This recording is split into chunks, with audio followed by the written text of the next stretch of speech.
Um,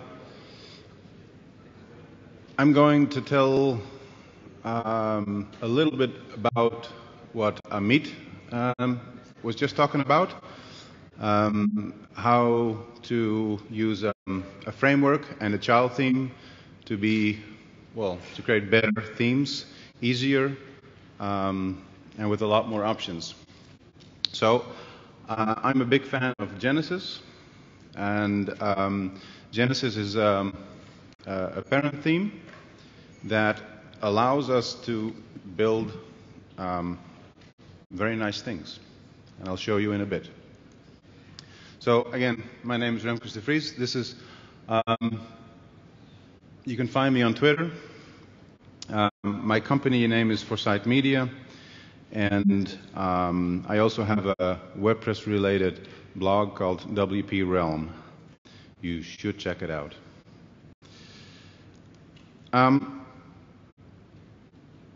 Why Genesis? There's a lot of frameworks out there. There's a lot of solutions in the WordPress community that will allow you to basically do what I'm telling you to do. But why do I choose for Genesis? Well, the most important reason is that when using WordPress with Genesis, you are using the best practices because you are using WordPress, and because Genesis uses WordPress the way it's supposed to be used, and that gives you endless possibilities. Possibilities because, you know, when you build your theme, your parent theme, like WordPress is being built, you don't have to worry too much about breaking stuff when WordPress updates or when other plugins who also do it correctly, like Gravity Forms, for instance. You don't have to worry about updates messing around with your theme. So, Genesis framework, what is it exactly? Well, it's a framework, it's a powerful WordPress theme that acts as a design, security, and SEO foundation for your site. So it's basically a theme, and within that theme, all this is already taken care of. So you don't have to reinvent the wheel, it's already been done for you. And it will allow you to separate your design from your code, from your functionality. It will allow you to have SEO part of the theme from the get-go. So why specifically Genesis? In my experience, and even though I've been using Genesis for the last couple of years almost exclusively, I do check out what the competition has to offer. But in my experience, Genesis gets updated quite regularly and is in better sync with WordPress. Safety first is a big motto, and like new WordPress functionalities are automatically added. So like when post formats were introduced, all you had to do is upgrade Genesis, and all your existing themes, even if you built them 2 years ago, they will still have the ability to add post formats like they are supposed to be. Best practices for SEO are already implemented, and well, stable, because you want to have a framework that is stable. You want to create it, you want to leave it, and if you don't touch it for another year, that should be fine. And all the WordPress updates shouldn't mess around with whatever you have created. Child themes, Amit already spoke a little bit about child themes. Well, Matt Mullenweg, the co-founder of WordPress, said it very nicely. He said child themes are the only way you should build your WordPress site on top of a framework. So, like I said, WordPress is built to be used like this, to be used in conjunction with the framework. So really, what does the child theme do? If the framework already has all the functionality, all the design in very basic layout already taken care of, what does the child theme do? Well, it sits on top of that framework. It handles all the design and all the layout aspects of your site. So colors, layout, topography, extra functionalities, anything you can think of that is extra in comparison to the default framework, that's what you do in the child theme. So you don't ever touch the code of Genesis. You look at it, you learn it, but you don't touch it, you don't change it. So how to make one? Well, this is a bit of repeating what Amit said, but all you have to do is create a folder inside your themes directory with the name, create a style sheet, create a functions PHP file, and, have a cerveza. What does it look like in case of Genesis? This is actually the one you're seeing now is the one, it's publicly available. It's the one we use for WP Realm, and it's based on Genesis. And as you can see, it states the normal things: theme name, URI, description, author. We added versions, but the important one is the template tag that says Genesis. That's telling the theme that, for all the functionality, look at Genesis, but the rest is done in the WP Realm theme. So this setup, this separation of framework and child theme, allows us to go from this, which is the default layout of Genesis. This is how it looks. If you don't touch it, if you don't change the child theme, this is it. But you can make it look like this, which doesn't look like Genesis, doesn't look like WordPress, I hope. Or maybe I should be proud of it, I don't know. But what you see here is a very custom homepage.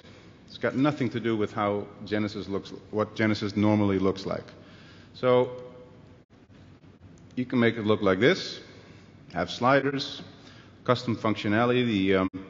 The orange bar that you see is calculating based on your postal code and a radius of kilometers. You can find the jobs that are closest to you. This is a site that uses WordPress for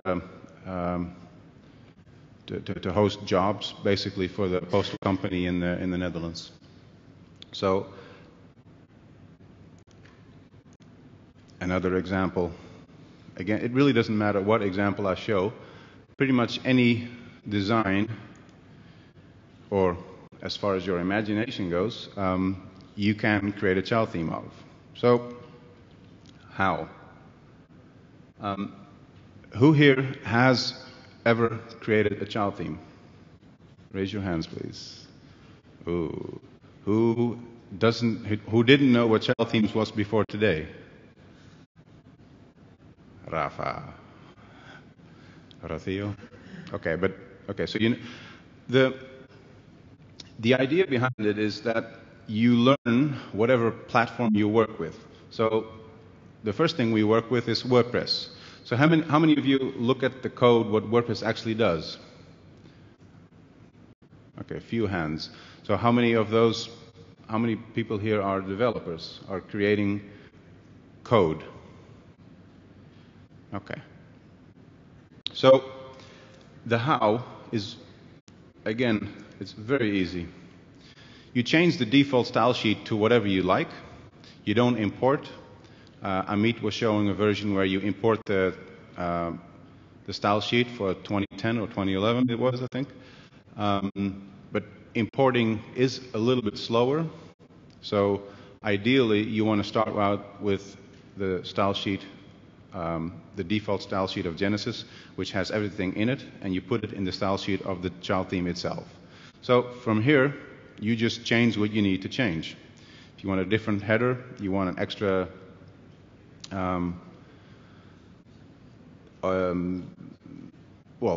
anything you can think of, that's what you do in that child theme. You override the default functions. Now, one important thing about learning how to play with Genesis is that all the functionality is been brought back to small little functions. And those functions, they hook in to places that either Genesis creates or WordPress already has created. So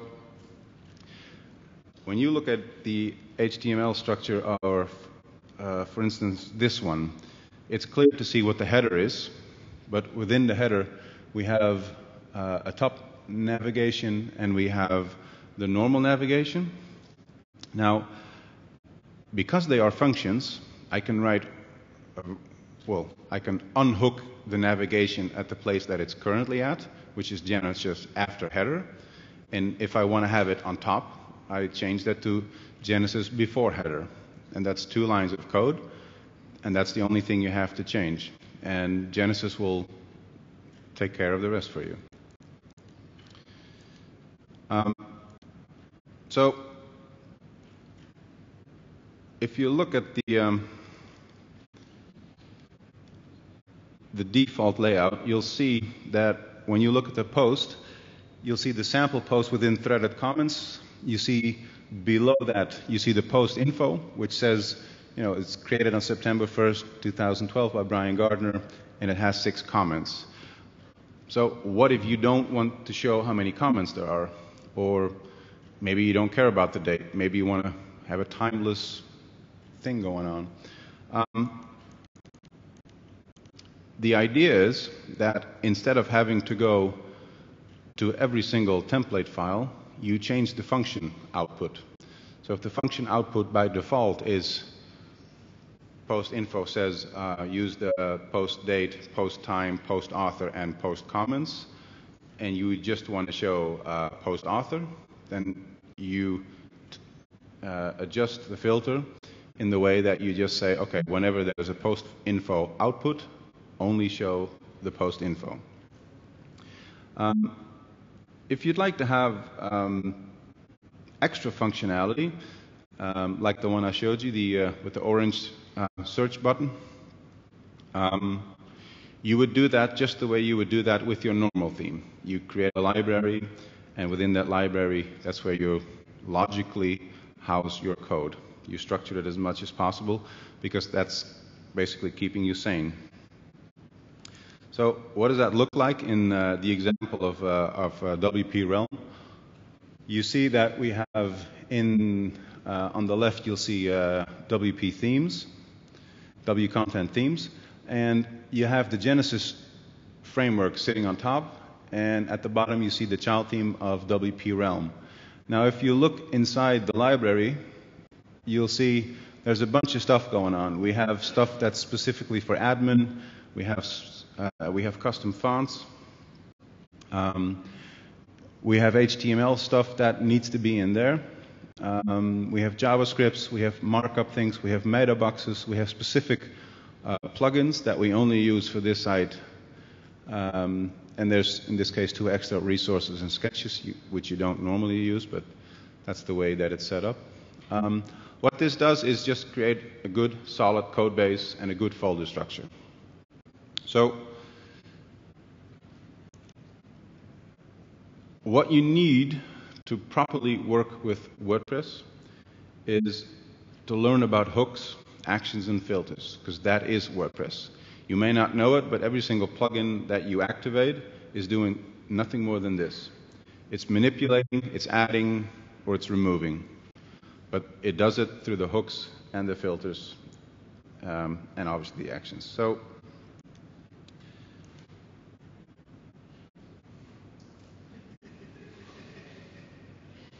I'm told this is how you WordPress. So, to learn about hooks, actions, and filter is to learn about WordPress. Should be a capital P? Damn it. Fran helped me. I can blame him. But really, to know, because I know a lot of people are accustomed to, you want something changed on your site, and the first thing you do is you check for the plugin. And if there's a plugin found, you activate it, and you're done with it. Yeah, and some are even happy about it. Honestly, if you want to be a better developer, if you want to understand what you're actually working with better, then you ought to do yourself a favor and check out the codex. Now, you may not be the best programmer, But you don't have to be. You can read. And I assume, since you're all working with WordPress, and that English reading, speaking, más o menos, reading, you all can read English. So checking out a codex to see what that thing, that WordPress installation is actually doing, is actually helping you understanding better how you can manipulate WordPress to whatever you would like. And in the end, that's going to reduce your time working with it. You learn to make quicker decisions because you know what the product actually does. So to learn about hooks and acts and filters is to learn about Genesis, because Genesis works the exact same way. Doesn't reinvent the wheel, doesn't do any funny stuff, it just does what you expect it to do, but does it really smart, really fast, and really secure. So just to give you an example what a hook is that Genesis adds, there's places.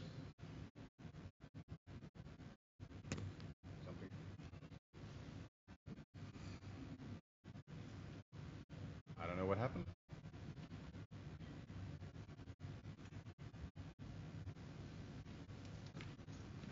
I moved back.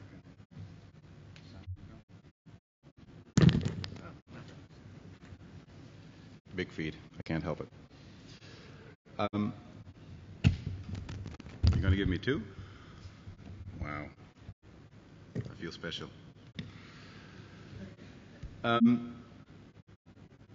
You all probably know that in your header you have WP_head.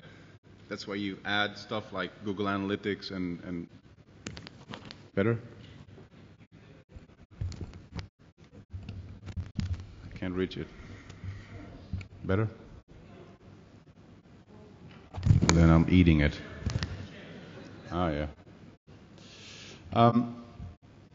So Genesis before is what it says. This hook executes immediately after the opening in the document source. So right after HTML, the declaration, that's where you can add stuff. Genesis after loop, right after the loop, is a place that you can use, and if you need to output code, if you need to change something there, that would be the place to use. And Genesis before header, I gave you that example earlier when you want to move the navigation up 1 bit, then you use, for instance, that hook. How to use a hook example. This is an example of what a function would actually look like. So the function really, all it does is remove the post title on the specific quote post format. So if the post if the post format is quote, remove the action Genesis post title and at the location, and then else, because it needs to add it back, because otherwise it's going to be gone on all of them. And when you go all the way in the top, you see the add action. So the function I just created needs to be added to Genesis before post, because I want that specific code executed before every single post. So how to use a filter example. Genesis comes with 6 different layouts. Now, for instance, let's say we use the default of content sidebar, but for the home page, you always want to use full width for whatever reason. This would be a way to override a filter by stating that we need to use the value of full width content. So it's, anybody familiar with a little bit of code, this shouldn't be rocket science. And if you're curious, there are a lot of resources about Genesis. I think in the Genesis framework is the most popular one because it's the most solid one. But I also believe it's the most written about one. There's a lot of people doing very nice and nifty stuff with Genesis. Obviously, I'm one of those nifty people, but there are more. So if you look at the Genesis tutorials, Genesis plugins, And you have like Nick Croft, Bill Erickson, Gary Jones. Those are people who do a lot, but share a lot as well. Now, when you go to GitHub, anybody have a GitHub account? Just Google for Genesis, and you'll see a lot of solutions are already out there. There's a lot of gists being used to demonstrate how you can manipulate or do things that you don't have to invent the code for. Travis Smith of WP Smith, also a very good resource on Genesis. Now, you can actually, you have to buy Genesis. That's the only caveat. You have to buy it because it's a premium framework, but you only pay $60 once, and you can use it as many times as you want for the rest of your life. So it's a very small investment. But the WP Realm theme is available on GitHub for you to check out, to learn from, to help improve. And obviously, Google is your friend as well.